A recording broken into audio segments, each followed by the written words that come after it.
What is up, my slimy compatriots? So it seems I've spent another hour or so, maybe 2 hours out here in the casting house trying to get everything up to par.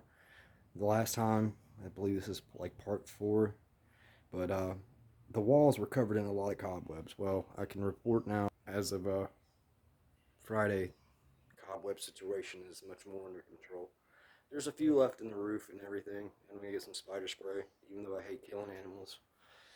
But yeah, all this crap is about to come out the floor, ranging from random bits and bobs and bibbles to cigarette butts and broken glass.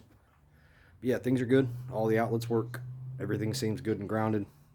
Tomorrow, Saturday, I'll have 4 pallets to be able to put down to be able to level the floor out at least for underneath our tables, so that way we're not casting at an off kilter base.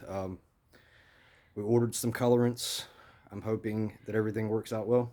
See you guys soon. Stay slimy. Much love. Thanks for watching.